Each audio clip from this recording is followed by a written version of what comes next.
बिस्मिल्लाहिर्रहमानिर्रहीम। दुबई में एक लेडी डॉक्टर ने मुझे अपना ड्राइवर रख लिया। वो मुझ पर बहुत मेहरबान थी, अपने घर में रखा हुआ था क्योंकि वो अकेली रहती थी। लेकिन अजीब ये बात थी कि रात को हल्की सी आवाज़ आती। एक दिन अपनी मालिक के कमरे में गया तो मुझे किसी के चिल्लाने की आवाज़ आई और मैं मालिक के कमरे में चला गया। जो मंजर मेरे सामने था, मेरी तो रूह लर्ज़ गई, क्योंकि मासूम से नज़र आने वाले चेहरे कभी कभी अंदर से इतने घिनौने होते हैं। हमारे ही इर्द गिर्द ऐसे लोग मौजूद होते हैं जिन्हें हम अपना मानते हैं, लेकिन दर हकीकत वो हमारे अपने नहीं होते। ज़िंदगी में कुछ वक्त ऐसे आते हैं जब हम लोगों को समझने में गलती कर बैठते हैं, और मैंने भी कुछ ऐसा ही किया था। लेकिन जब सच मेरे सामने आया तो मेरे कदमों तले ज़मीन निकल गई। दुबई में गर्मी जब शिद्दत इख्तियार करती है तो बर्दाश्त करना मुश्किल हो जाता है। घर पूरी तरह एयर कंडीशनर होने के बावजूद भी मुझे अपना दम घुटता हुआ महसूस होता। रात को भी सांस लेना मुश्किल लगता था और इसीलिए मैं अपने कमरे से निकलकर सामने घर में टहलने लगता। आज रात भी गर्मी पूरे ज़ोरों पे थी और मुझे एक पल के लिए सुकून नहीं आ रहा था। मैं अपने कमरे से निकला और यूं ही चहलकदमी करने लगा कि जब मुझे महसूस हुआ जैसे मेरी मालकिन के कमरे से दबी दबी आवाज़ आ रही। मैं हैरान रह गई क्योंकि घर में रात को मेरी मालकिन और मेरे सिवा कोई नहीं होता। शायद मुझे बहुत मेरा वहम हो गया था। मैं थोड़ी देर अपने ही घर में टहलता रहा और फिर अपने कमरे में सोने के लिए वापस आया। ये एक बड़ा घर था जहाँ मैं अपनी मालकिन के साथ राइश पजीर था, क्योंकि मैं पाकिस्तान से आया था और मालकिन ने बड़े वक्तों में मुझ पर रहम खाकर मुझे ड्राइवर रख लिया था। मेरे पास रहने के लिए कोई जगह नहीं थी और मालकिन ने खुद ही मुझे अपने घर में जगह दी थी। लेकिन आज पहली दफ़ा मुझे किसी और की मौजूदगी का एहसास हुआ था। मैंने खुद ही जहन में आने वाले ख्यालात को झटक दिया। शायद मालकिन किसी से फ़ोन पे बात कर रही हो सकता है फ़ोन स्पीकर पर हो। मेरी मालकिन एक मशहूर लेडी डॉक्टर थी और वो एक हॉस्पिटल में नौकरी करती थी।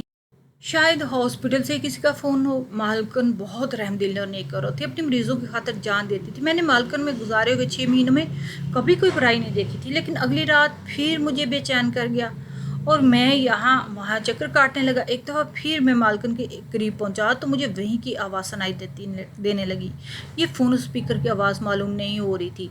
ऐसा लगता है जैसे मालकिन के कमरे में कोई मौजूद हो। दबी दबी सरगोशियाँ मेरे अंदर तजस्सुस पैदा कर गई। लेकिन मैं एक मामूली सा मुलाज़म था और मुझ में इतनी हिम्मत तो थी नहीं कि रात के इस पहर में मालकिन के करीब भी जाता। मेरे लिए ये सब कुछ बिल्कुल गैर मामूली था, क्योंकि मैंने आज तक मालकिन का कोई रिश्तेदार दोस्त नहीं देखा था और यहाँ वो तन्हा रहती थी और इसके घर वाले किसी दूसरे मुल्क में रहते थे। मैं सारी रात ऐसी बेचैनी से बाहर गुजार कर अपने कमरे में आ गया। आधी रात को मालकिन से मिलने के लिए कौन आ सकता है, जबकि मेरी मालकिन तो शादीशुदा भी नहीं, एक खूबसूरत और जवान औरत है। लेकिन अभी तक मालकिन ने शादी नहीं की थी। मालकिन हॉस्पिटल से घर, घर से हॉस्पिटल के अलावा कहीं नहीं जाती थी और जितना वक्त मालकिन हॉस्पिटल में होती मैं गाड़ी लेकर बाहर ही खड़ा रहता और मालकिन का इंतज़ार करता। मैं बहुत ज़्यादा हैरान था कि मालकिन की ज़िंदगी में ऐसा कौन था जो आधी रात को मालकिन से मिलने के लिए आता और जिससे मैं बिल्कुल बेखबर था, जबकि मुझे मालकिन के हर पल की खबर होती। इन्हीं सोचों के साथ बिस्तर पर लेटता थोड़ी देर बाद मुझे नींद लग गई थी। अगली सुबह मामूल के मुताबिक मालकिन को हॉस्पिटल ले जाने लगा। मालकिन गाड़ी की पिछली सीट पर आंखें मूंदे बैठी हुई थी। मालकिन का चेहरा देखकर ऐसे मालूम होता जैसे वो रात भर ना सोई हो। मालकिन के चेहरे पे ज़माने की थकन महसूस होती थी। मैंने अचानक ही मालकिन से पूछ लिया, क्या आप रात भर सोई नहीं? मेरी मालकिन मेरी बात सुनकर हड़बड़ा कर आंखें खोल दी और कहने लगी, क्यों साजिद, ये सवाल क्यों पूछ रहे हो? मैं भला रात भर क्यों नहीं सोऊंगी? मैं तो 11 बजे ही सो जाती हूँ। हॉस्पिटल में काम करने के लिए मुझे पूरी नींद की ज़रूरत होती है, इसीलिए मैं रात में बिल्कुल भी नहीं जागती।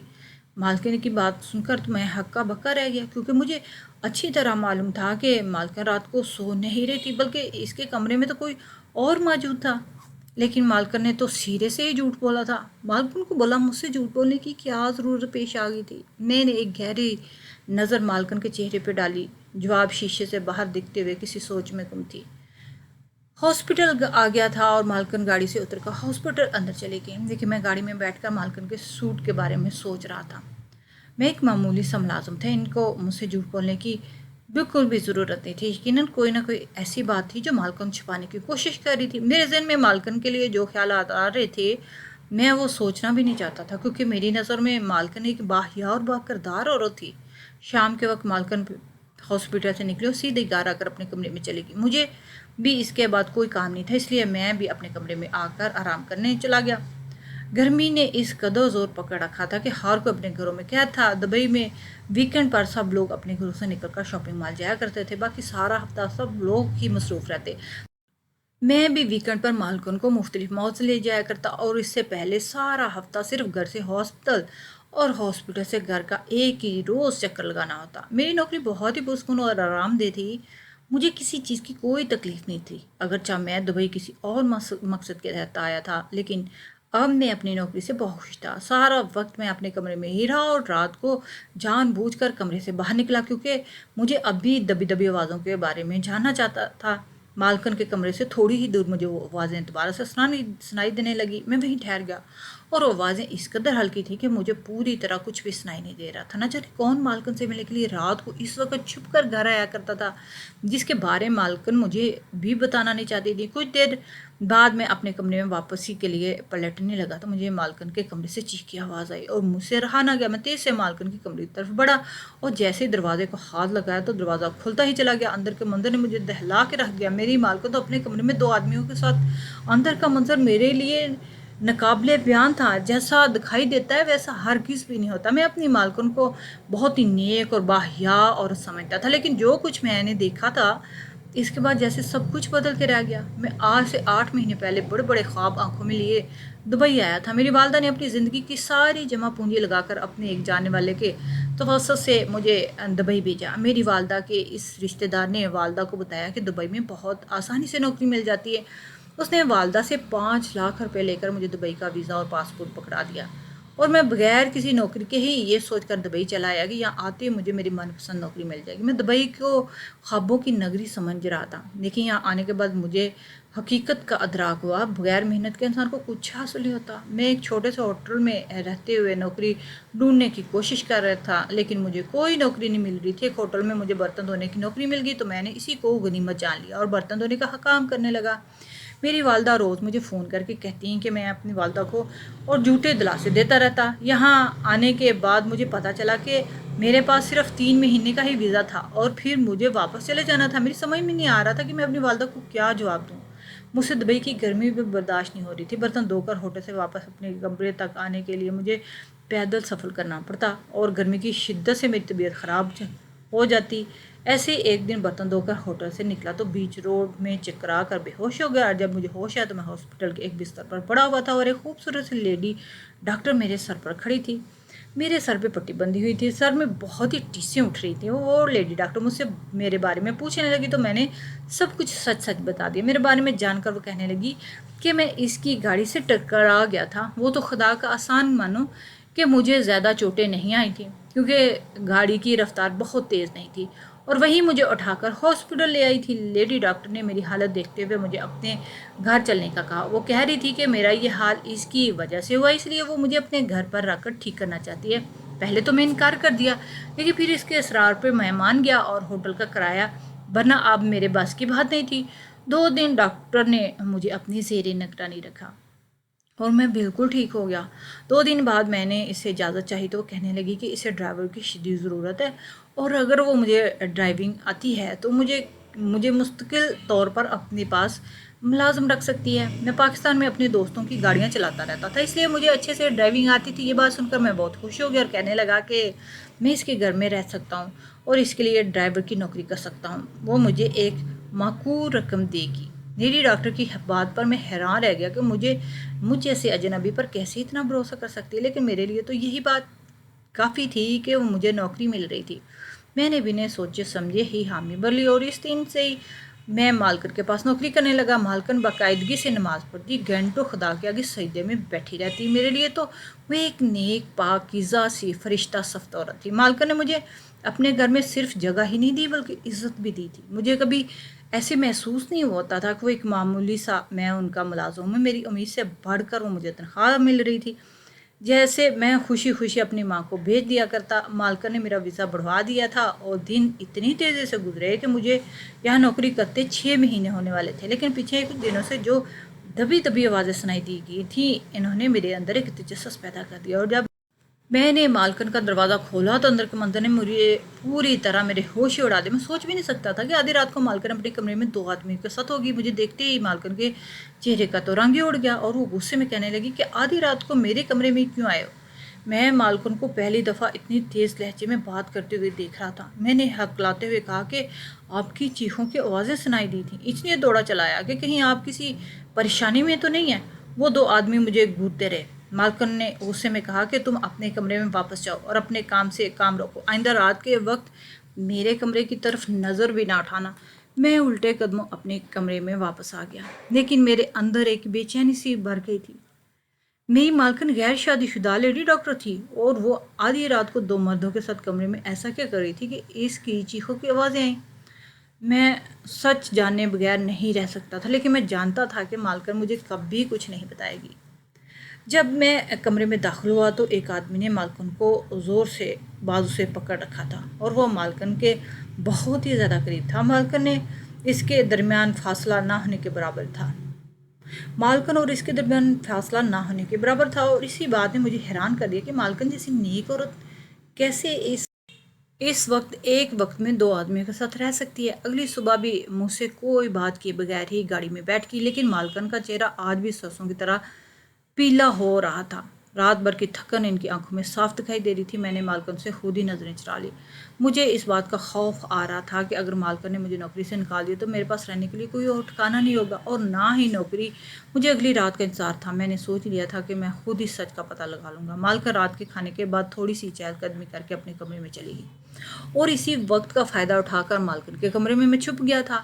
میں چاہ کر بھی اس بات پر یقین نہیں کر پا رہا تھا کہ میری مالکن ایک بد کردار عورت ہے، اور اگر میں مان بھی لوں کہ مالکن بد کردار ہے تو پھر وہ چیخیں کیوں مارتی؟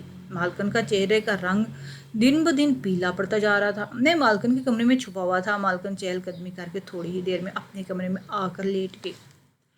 1 بجے کے قریب کمرے میں وہی 2 آدمی چلے آئے۔ ان کو دیکھ کر مالکن کا چہرہ اتر گیا تھا اور مالکن بستر سے اٹھ کر کھڑی ہو گئی۔ ان میں سے ایک آدمی مالکن کے قریب چلا گیا اور مالکن کو دونوں بازو سے پکڑ کر اپنے قریب کھینچا۔ مالکن کے حلق سے ہلکی سی چیخ برآمد ہوئی، جیسے اس آدمی نے اپنے ہاتھوں سے دبا دیا تھا۔ مالکن کی ہلکی ہلکی سسکیاں کمرے میں گونج رہی تھیں۔ میرے جسم سے پسینے چھوٹ رہے تھے۔ میں مالکن کے کمرے میں بنی لکڑی کی بڑی سی الماری میں چھپا ہوا تھا۔ اس آدمی نے مالکن کو دھکا دے کر بستر پر گرا دیا اور مالکن کو اپنے موبائل میں کچھ دکھانے لگا۔ ساتھ ہی ساتھ وہ مالکن سے کہہ رہا تھا کہ اگر مالکن نے اس کی بات نہیں مانی تو وہ ہر حد سے گزر جائے گا۔ میں جان گیا وہ آدمی مالکن کو بلیک میل کر رہا ہے اور یقیناً اس کے پاس مالکن کی کوئی تصویریں ہوں گی، لیکن وہ مالکن سے کیا چاہتا تھا میں اس بات کو ابھی تک جان نہیں پایا تھا۔ میرا دم گھٹ رہا تھا، لیکن مالکن کی حالت دیکھ کر تو میری جان نکلنے لگی۔ مالکن ہاتھ جوڑ کر اس آدمی سے رحم کی درخواست کر رہی تھی۔ مالکن کا حال ایسا تھا کٹو تو بدن میں لہو نہیں۔ اس آدمی نے انگلی اٹھا کر مالکن کو تنبیہ کیا کہ اگر مالکن نے جلدی سے اس کا کام نہ کیا تو وہ مالکن کو برباد کر دے گا۔ مالکن نے اسے یقین دلایا کہ وہ جلد ہی اس کا کام کر دے گی۔ وہ دونوں آدمی کمرے سے نکل کر چلے گئے۔ مالکن بستر پر پڑی رو رہی تھی کہ میں الماری سے نکل کر ان کے سامنے آ گیا۔ مجھے دیکھ کر مالکن کی جان نکل گئی اور کہنے لگی کہ تم یہاں کیا کر رہے ہو؟ میں آپ کی مدد کرنا چاہتا ہوں، لیکن اس کے لیے آپ کو مجھے سارا سچ بتانا ہوگا۔ میں مالکن کے قدموں میں بیٹھ گیا اور مالکن کو یقین دلایا کہ میں ان کے ساتھ پوری طرح وفادار رہوں گا۔ مالکن کہنے لگی کہ دونوں آدمی بہت خطرناک ہیں، بہتر یہ ہے کہ تم ان معاملات سے دور ہو۔ آپ نے مشکل وقت میں میرا ساتھ دیا، اب میری باری ہے، میں آپ کی مدد کروں گا۔ مجھ پر آپ کے بہت احسانات ہیں، اب جب مجھے احسان لوٹانے کا موقع مل رہا ہے تو میں پیچھے نہیں ہٹوں گا۔ مالکن نے ایک نظر میری طرف ڈالی تو انہوں نے میری بات پہ یقین آ ہی گیا اور روتے ہوئے جو سچ انہوں نے مجھے بتایا وہ سن کر میرے رونگٹے کھڑے ہو گئے۔ وہ دونوں آدمی مالکن کو کچھ دن سے ڈرانے دھمکانے کے لیے آ رہے تھے۔ ان میں سے ایک آدمی کے پاس مالکن کے تمام گھر والوں کی تصویریں موجود تھی اور وہ مالکن کو دھمکی دے رہا تھا کہ اگر مالکن نے اس کی بات نہیں مانی تو انڈیا میں موجود مالکن کے گھر والوں کو ختم کروا دے گا۔ وہ مالکن سے ایک غیر قانونی غیر انسانی کام کروا رہا تھا۔ مالکن ایک مشہور لیڈی ڈاکٹر تھی اور دبئی کی بڑی بڑی امیر عورتیں ان سے اپنا علاج کروانے کے لیے آتی تھیں۔ کچھ مہینے مالکن کے پاس ایک عورت علاج کے لیے آ رہی تھی جسے دل کی کوئی تکلیف تھی، لیکن عورت کی بیماری اتنی بڑی نہیں تھی کس کی جان کو خطرہ ہوتا۔ مالکن پوری ایمانداری کے ساتھ اس عورت کا علاج کر رہی تھی اور وہ عورت اب ٹھیک ہونے کے در پر تھی۔ لیکن ایک دن اچانک ہی اس عورت کے دونوں بیٹے مالکن کے پاس آئے اور کہنے لگے تم ہماری والدہ کو دوائیاں بدل کر دوائی دو جس سے ان کا دل کام کرنا چھوڑ دے۔ وہ دونوں بیٹے ہی اپنی والدہ کو مارنا چاہتے ہیں کیونکہ ان کی والدہ کے نام پر بہت زیادہ جائیداد ہے اور ان کی والدہ کی وصیت کے مطابق وہ جائیداد مرنے کے بعد ان دونوں بیٹے کے نام ہونی تھی۔ دبئی کا قانون بہت زیادہ سخت ہے، اس لیے وہ دونوں اپنی والدہ کے خلاف کچھ نہیں کر سکتے تھے۔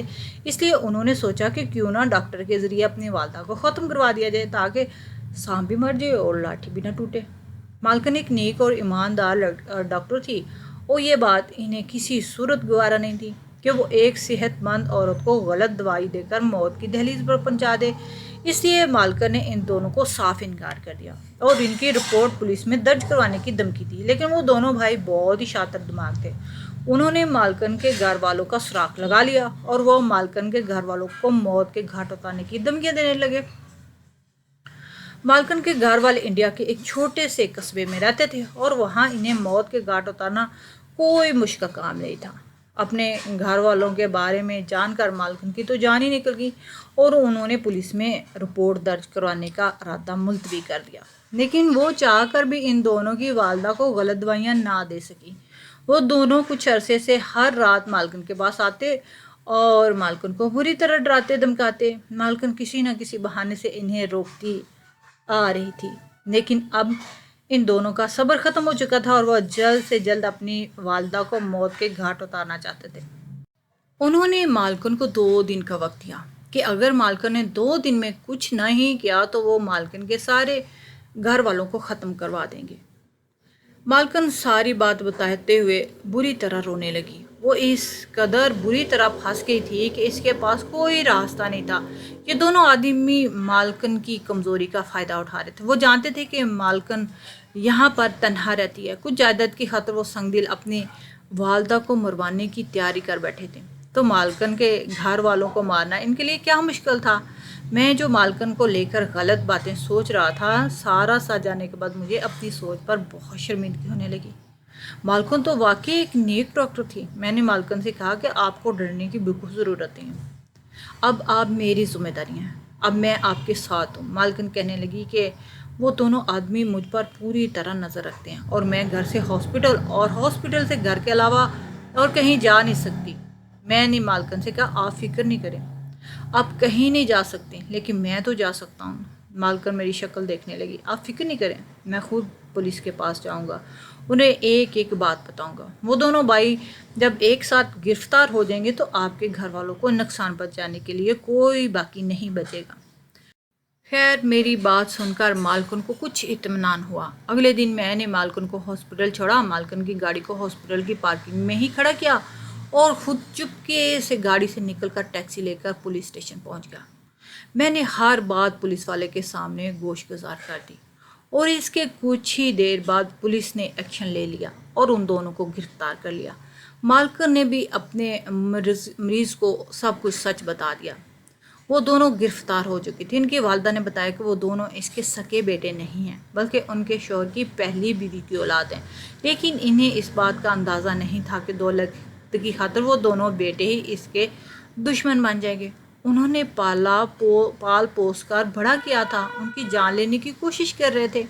ذرا سی ہمت کی وجہ سے مالکن اتنی بڑی آزمائش سے آسانی سے باہر نکل آئی تھی۔ مالکن میرا شکریہ ادا کیا اور کہنے لگی کہ اگر میں اس کا ساتھ نہیں دیتا تو شاید وہ غلط راستے پر اپنا قدم بڑھا دیتی۔ اس میں شکریہ کی کوئی بات نہیں، میرے اوپر مالکن کے بہت احسانات تھے اور میں تو بس انہیں احسانوں کا بدلہ چکانے کی کوشش کر رہا تھا۔ آج کل لوگ دولت اور پیسے کے لیے انسانیت بھول جاتے ہیں۔ وہ دونوں آدمی بھی اتنے بد نصیب نکلے کہ پیسوں کی خاطر اپنی ہی والدہ کو ختم کرانے کی کوشش کر رہے تھے۔ میں نے مالکن سے معافی مانگ لی کیونکہ کچھ وقت کے لیے سے، لیکن مجھے مالکن بد کردار محسوس ہونے لگی۔ میں یہ سوچنے لگا کہ وہ رات کو 2 آدمیوں کے ساتھ وقت گزارتی ہے جبکہ وہ تو تکلیف کی انتہا پر تھی۔ کبھی بھی پوری طرح سچ جانے بغیر کوئی فیصلہ نہیں کرنا چاہیے، اور اگر آپ اپنے ارد گرد کچھ بھی عجیب یا الگ محسوس ہو تو ضرور غور کرنا چاہیے۔ اگر میں مالکن کے کمرے سے آنے والی آوازوں کو نظر انداز کر دیتا اور ان کی آنکھوں میں موجود تکلیف کو نہ جان پاتا تو شاید مالکن اپنی مریض کو قاتل بن جاتی۔ اپنے سے جڑے لوگوں کا خیال رکھیے اور ہمیشہ محتاط رہیے۔ آپ کے ارد گرد جہاں اچھے لوگ ہیں، اچھائیاں بھی موجود ہیں، وہیں بہت سے برے لوگ بھی موجود ہیں جن سے احتیاط کا دامن اختیار کرنا بہت ضروری ہے۔